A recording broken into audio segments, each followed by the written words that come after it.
Hello, I am Wacky P. It is spelled like this because the P is wacky. For my first video, I'm going to try to explain how I view reality itself, how all things that are have their place, where that place is, and when that place is. This may lead to some conclusions that may lead to some interesting possibilities that I'd like you to consider. I will go through some theory, which may seem abstract at first, but stay with me. Trust me, it leads somewhere. Eventually. Let's start small. As small as possible. Past the wacky atoms, and the wacky waves, and the wacky energy itself.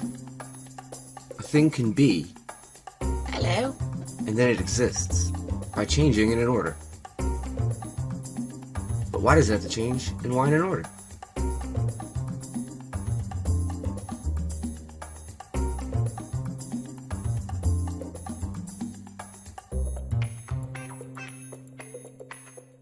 From the existence of a thing, a dimension of time is created. Time is the dimension above another, a way to consider all of the states of a thing as one thing itself, from many points a line.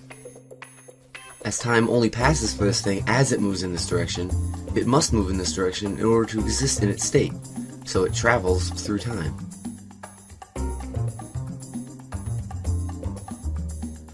As this new thing exists, its changes can be considered again as another dimension, creating a plane. And for many planes, a cube. And now a cube of stuff that changes in a new direction, creating a new dimension above that by existing.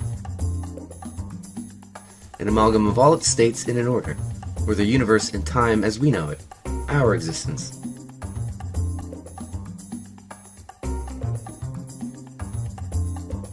There is no 3D shape that can truly represent a 4D object, as there is no plane that can truly represent a cube. So how can we represent a 4D object in a way we can understand? We use something called a hypercube or tesseract.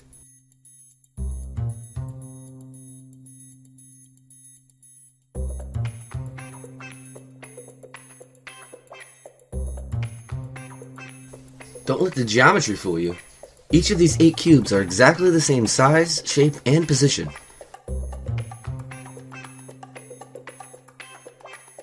Only in a 4th direction away from one another, time.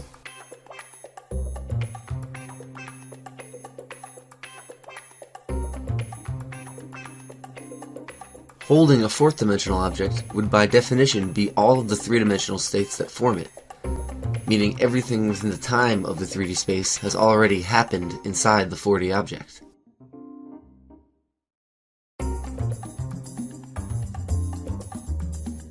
In this way, we see it is theoretically possible to consider an object that contains, in a subtime state, many versions of another object's existence in a lower dimension all at once.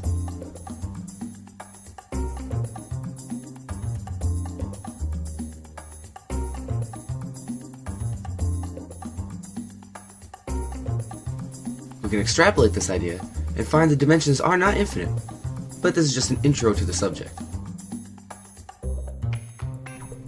The ether, the egg of time, and the infinite reality Can wait for another time. For now, I'd like to focus on the dimensions that matter to us, 0 through 4.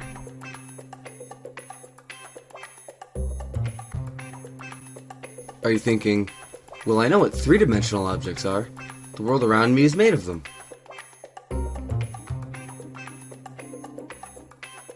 And my life is 4th dimensional, but what about the 2-dimensional and 1-dimensional objects? If 4D is all the 3D states, is 3D all the 2D states? Where are they? Hopefully that's what you're thinking, because you're on the right track. Here is the 0D point again. It just exists. But where is it existing? Within the fabric of space, or nothingness, which I think could be described very much like a fabric. What is this fabric? No one is really sure, but now it gets really wacky, because I have an idea. I have another theory, or hypothesis, or idea, or whatever those eggheads are going to call it, but it is an idea that came from somewhere else other than me. It's cool. I love when videos take 5 minutes to get to anything that means anything. Wait, just give me a minute here. You'll see. I mean, pee. You will pee. I had thought someone had told it to me years ago, and I remember researching it then. But then I looked to refresh myself for this video, and I could only find a theory of the same name, but not quite the same. So here is my variation of the cosmic loop theory. Eggheads are going to complain to me about using that name, but I don't care because the one I was told and remember is different from the one that they use. Maybe it's from another dimension. Perhaps it came to me in a dream. Or it didn't. But here it is. Imagine an object, and then imagine where that object is, as itself another object. Like a placeholder for something is something itself.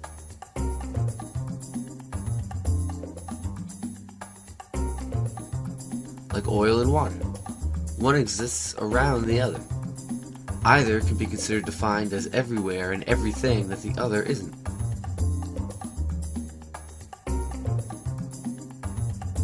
This can be considered nothingness and energy, the fundamental duality of existence, something that is, and somewhere for it to be.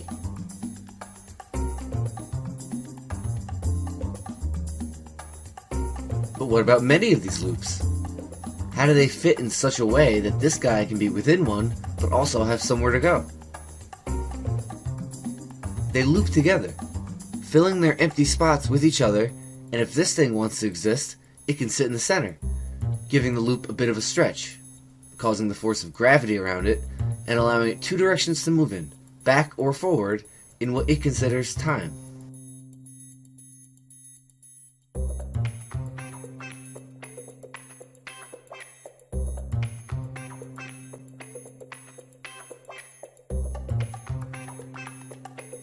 I'll dedicate a future video to this idea, but for now I'll just try to explain the principle.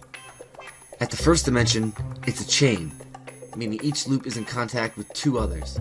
For each additional dimension, you add a new direction, or contact loop, so each loop would have three others looped into it. It goes from a chain, to a mesh, to an increasingly dense mesh.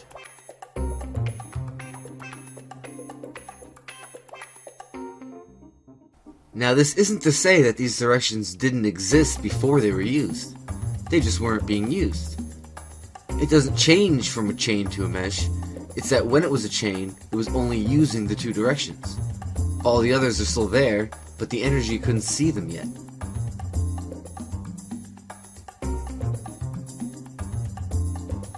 All the dimensions are actually directions, and exist concurrently, although they are perceived in order.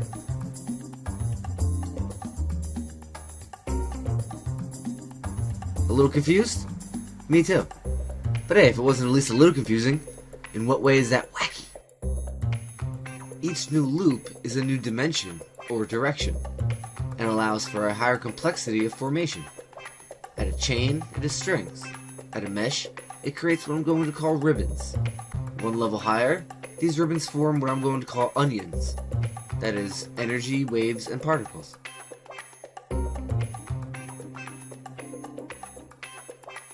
This is the world that we see around us, made of particles, like atoms, things we understand as condensed energy, accompanied by waves, things like electron forces and other wave and electromagnetic energies we consider technically massless, which themselves are accompanied by even smaller energies that people can barely even detect. What we see are onions, made of ribbons, made of existence itself at its most basic level. So now we have the world, which itself also exists, over a new direction called time. But what would that thing be called? If the energy makes the waves which makes the particles, what do they make over time? Do you remember that I already told you? It's your life. When things happen to you, they happen in the order of time. You experience the individual frames of the world as part of something larger and ongoing. Your life isn't considered as the sum of the frames you've existed in, rather as a journey through those frames. Meaning experience itself is what the onions create above themselves. Life itself is the next phase of reality.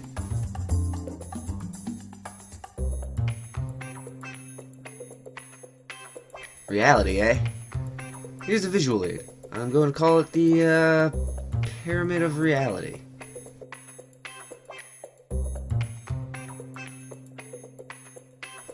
Don't let the art mislead your understanding of this, as every level exists in the same place as the others. So rather than a pyramid, it would literally be more of an increasingly dense place.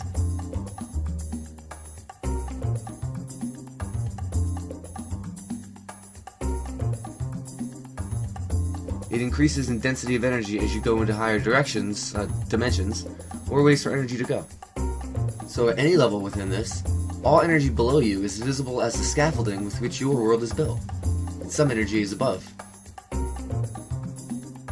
invisible and only detectable by its gravity. This means that the dimension you are in can technically be traced down through subtime to this one thing, the opposite of nothing, and our perception of the world is limited to our level, and we can see every level below us because that is what makes our world even possible. All the energy above us, in higher dimensions, would be with our scientific means impossible to detect, yet still there, giving the loops a push and exerting a force that we can detect its impact on other things yet not itself, or dark matter, matter that is indeed real, but not to us quite yet, being that it is away from us in the direction of time and all others above it.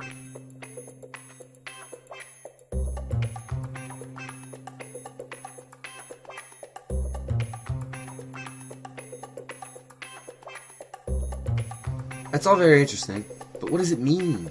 And does it help us understand? Let's review quickly and put it into perspective. For a thing to exist, it must be and then change, creating a dimension of all its states at once, or a new direction for it to move in. This process continues by the same rules for future dimensions. These new dimensions are new directions for the same things to exist in new, more complex ways built out of their previous highest states. This happens in a chain mesh of nothingness loops that increase in complexity, or direction, by one each time the energy finds a new way to go, from a chain to a mesh and so on. And any time an energy is within a loop, it is stretched, causing gravity. This makes strings, which make waves, which make solids, that we call particles. Lower dimensions act in subtime, meaning they happen all at once for each moment we perceive. Like an old TV screen appears to you to be a single image, while in reality, it is thousands of dots being produced one at a time, yet so fast it appears to happen all at once. In this way, in subtime, all particles and waves have already been produced for each moment. This is why all atomic particles across the universe are uniform to one another.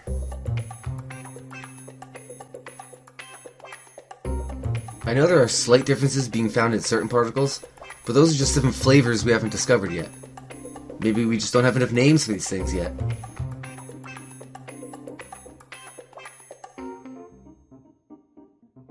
Underneath particles are waves, which likewise already had to exist in order for the particles to. If particles, like atoms, are onions, or something like a knot in the wave string, it would make waves capable of moving through the nothingness that particles would be incapable of. As a string moving through a series of pinholes would have no resistance, a ribbon would have slightly more, and a knot in that ribbon would have significantly more. That is, some things move faster than light at their max, some move as fast as light at their max, like, light, and some move slower than that at their max, things like us.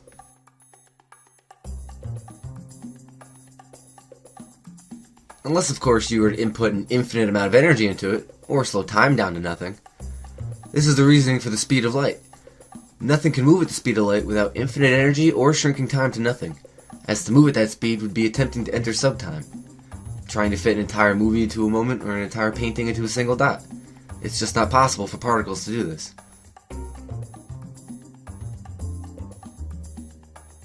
Imagine this. Your life is a page of a book, made of words that have meanings themselves, which are made of letters that have their own meaning. Made of lines, which are made of individual dots of ink.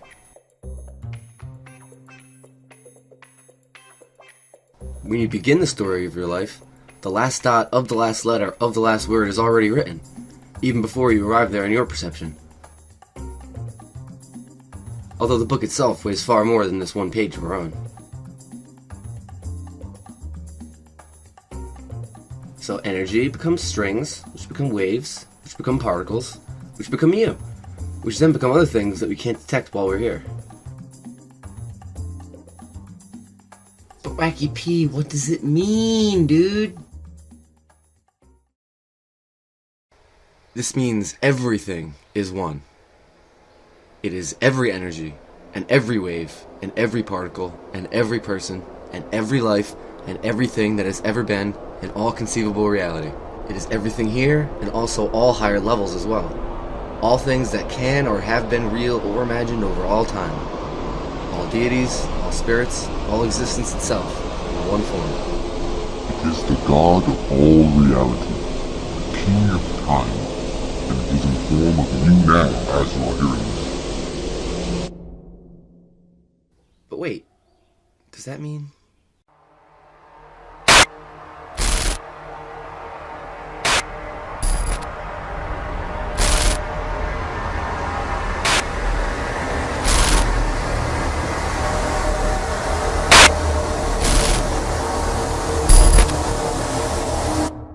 It is I am Wacky P.